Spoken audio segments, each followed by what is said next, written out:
नमस्कार, times of Swaraj में आप सबों का स्वागत है और मैं हूं संतोष सिंह।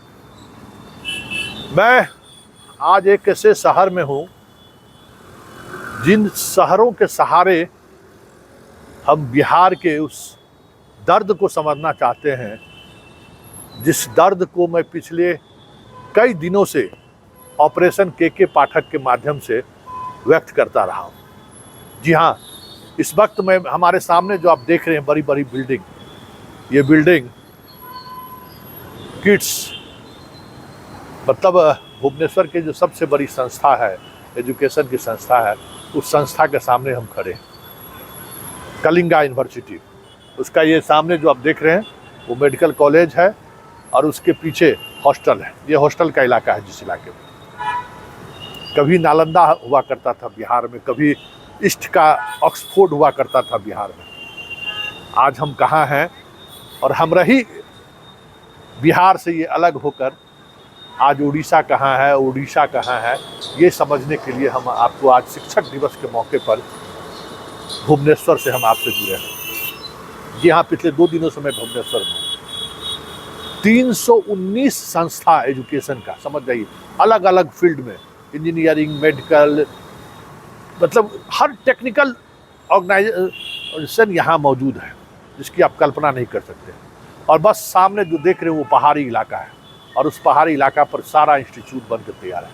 पूरे देश के लड़के यहाँ पढ़ने आ रहे हैं। केरल से लेके, कर्नाटक से लेके, असम से लेकर, त्रिपुरा से लेकर जम्मू कश्मीर तक के लड़के लड़कियाँ यहाँ पढ़ते हैं। क्या है? सिर्फ एक माहौल बनाया जिसकी भी सरकार रही होगी उड़ीसा में, और उस माहौल के सहारे पूरी चीज़ें बदल दी हैं। कुछ नहीं है उड़ीसा में सिवाय एजुकेशनल हब के। आज भी उड़ीसा का सुदूर ग्रामीण इलाके की भी हम खबर दिखाएंगे, बिहार से भी बुरी स्थिति है। लेकिन जिस तरीके से एजुकेशन हब बनाकर उड़ीसा ने पूरी चीज़ें बदल दी हैं देश के सामने, उसे हमें सीख लेने की जरूरत, समझने की जरूरत है। आज हमारे राज्यपाल बहुत व्यथित हैं और कह रहे हैं कि ये सीधे सीधे तौर पे क्षेत्राधिकार पर हमला है। स्वाभाविक तौर पर अधिकार तो सबको पता है, लेकिन कर्तव्य किसी को पता है। जरा सुन लीजिए हमारे राज्यपाल महोदय आज कितने व्यथित होकर ये बातें कहा है, और सीधे सीधे नीतीश कुमार को कहा है। शायद बिहार के हायर एजुकेशन को लेकर राजभवन इतना व्यथित होता तो आज ये स्थिति नहीं होता कि इन जो आर्टिकल में देख रहे हैं इसमें हर बिहार के किसानों के जमीन बेचकर जो पैसे निकाले होंगे वो उससे ये आर्टिकल खड़ी है, या फिर किसानों ने जो गेहूं, चावल, मक्का बेचकर जो पैसे अर्जित किए होंगे, ये सारे बिहार के मेहनतकश लोगों की कमाई का ये नतीजा भुवनेश्वर में आप देख रहे हैं। ये बिहार के लोगों के ही पैसे से बना हुआ ये पूरी व्यवस्था है। आज राज्यपाल को शायद ये कहने की जरूरत नहीं पड़ती अगर बिहार में सब कुछ ठीक रहता। जरा सुनिए आज राज्यपाल हमारे क्या कह रहे हैं। कि सभी अगर देखेंगे, आपने देखा है उन्होंने कितना काम किया है। मुख्यमंत्री के आह्वान पर हम इस पर सोच भी सकते हैं, कर भी सकते हैं, लेकिन विश्वविद्यालयों के कुलाधिपति को अगर आप नीचे रखेंगे तो कुलाधिपति इस पर जरूर विचार नहीं कर सकते। कुलाधिपति की जो भी वहां हैसियत है उस पर विचार करने की, पुनर्विचार करने की आवश्यकता है शिक्षा विभाग को। आप कुलाधिपति को वहां से टोकते रहेंगे और कुलाधिपति से अपेक्षा करते रहेंगे, ऐसा नहीं हो सकेगा। मुझे लगता है इस दोनों बातों पर विचार होने की आवश्यकता है। कोई चिंता का विषय नहीं है, यह समन्वय का विषय है, संघर्ष का विषय नहीं है। हाँ, अखबारों में आता है टकराव है, तनाव है, ये सब। मेरे और मुख्यमंत्री के बीच कोई तनाव नहीं, कोई तनाव नहीं। हम दोनों इकट्ठा बैठ सकते हैं, हम दोनों इकट्ठा बैठकर विचार कर सकते हैं और इस पूरे विषय पर भी समाधान निकाल सकते हैं, मेरा विश्वास है।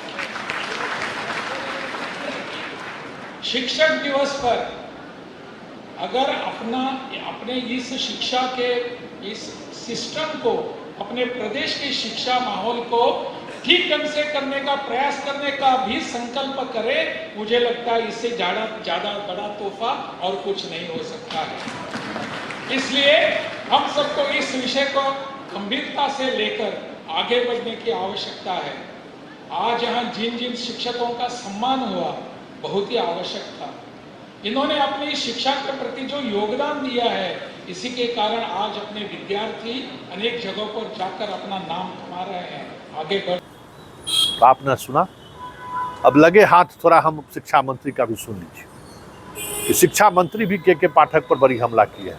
कहें कि शिक्षकों के सम्मान पर ठेस नहीं पहुंचा। अरे किसके लिए शिक्षा भाई, किसके लिए शिक्षक? जब आपके बच्चे यहाँ इतनी दूर आने पढ़ने के लिए मजबूर है, हर हॉस्टल के हर तीसरे रूम में बिहार के बच्चे पढ़ रहे हैं। ये जो आप सामने बिजली देख रहे हैं ना, सारे ये कलिंगा यूनिवर्सिटी का पूरा कैंपस है। बहुत उस तरफ सरकार की बिल्डिंग, कोई दोनों जगह कोई फर्क नहीं है। सरकारी इंस्टीट्यूट भी उसी तरीके से फल फूल रहा है जिस तरीके से निजी विश्वविद्यालय खुल रहा है। आइए कभी देखिए गवर्नर साहब उड़ीसा में, देखिए क्या यहाँ के गवर्नर क्या कर रहे हैं और ये यहाँ के गवर्नर की क्या भूमिका रही। आपको आज बहुत दर्द हो रहा है कि आप पर हमला हो रहा है। आपको तो शर्म आनी चाहिए ना कि आप विश्वविद्यालय के कुलाधिपति हैं। कैसे लोगों को आप कुलपति नियुक्त कर रहे हैं जो जेल जा रहा है? कैसे लोगों को आप कुलपति नियुक्त कर रहे हैं जो एजुकेशन व्यवस्था नहीं बहाल कर पा रहा है? सेशन समय पर नहीं चल रहा है, परीक्षाएं समय पर नहीं हो रही है। आपको तो शर्म करनी चाहिए इस बात को लेकर। आपको अपने अधिकार के बारे में समझ है कि हमारे क्षेत्राधिकार पर हमला बोला जा रहा है। आपके आए हुए भी तो कई महीने हो गए। आपने शिक्षा में सुधार को लेकर बैठक की और साथ में एक देसाई जी लेकर आए हैं। देसाई जी क्या कर रहे हैं जरा उसके बारे में भी पता कर लीजिए। एक यहाँ पर राज्यपाल के समय में कृष्ण कुमार जी आए थे, वो भी बड़ा धमक सुधारने के लिए चले थे। और कृष्ण कुमार जी क्या कर रहे थे पूरे बिहार के लोगों को पता चला। थोड़ी देर बाद बहुत कुछ पता चल गया। इन चीज़ों को समझने की ज़रूरत है। गवर्नर साहब, आपकी पीड़ा के साथ पूरा बिहार है, लेकिन आप बिहार की पीड़ा के साथ भी जुड़िए।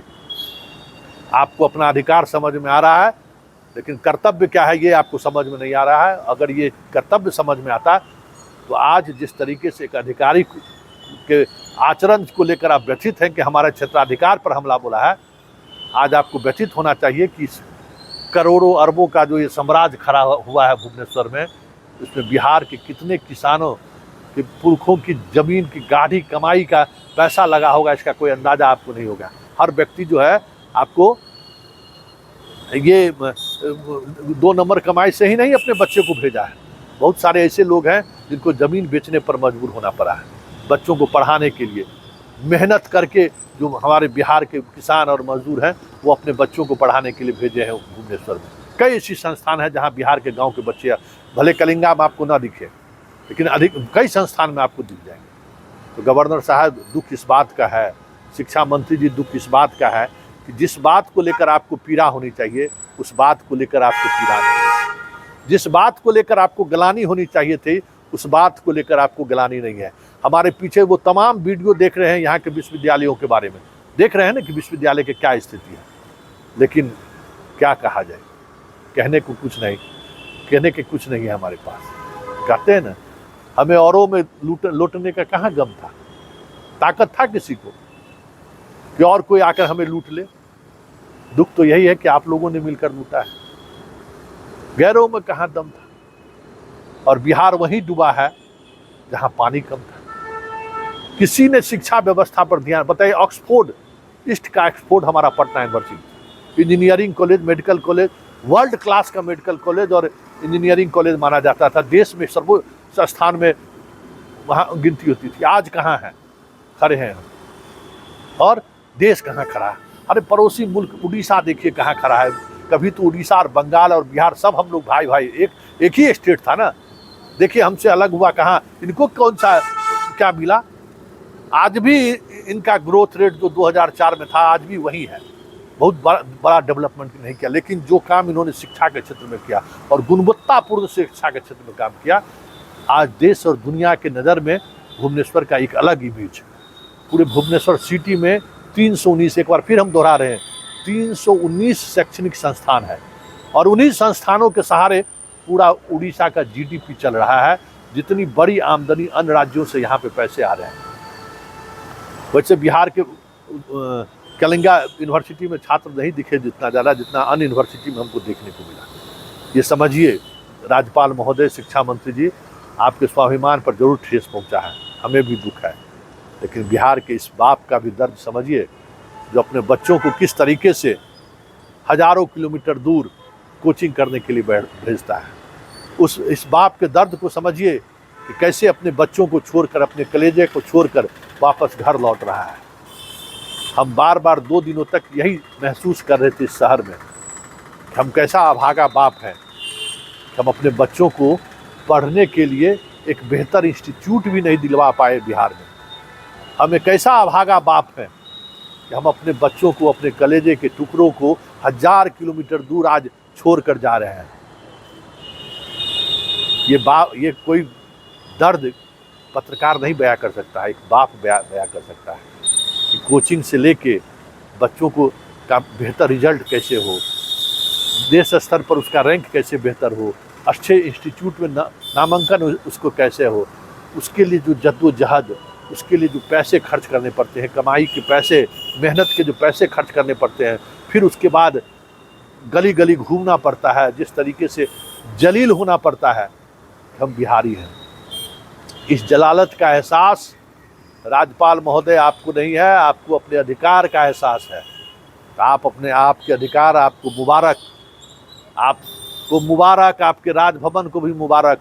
ये एक बाप की व्यथा है, एक पत्रकार की व्यथा तो अलग चीज़ है, एक बाप की व्यथा है कि हजारों किलोमीटर दूर आकर अपने बच्चों को छोड़कर जा रहे हैं, किसी दूसरों के हवाले करके जा रहे हैं।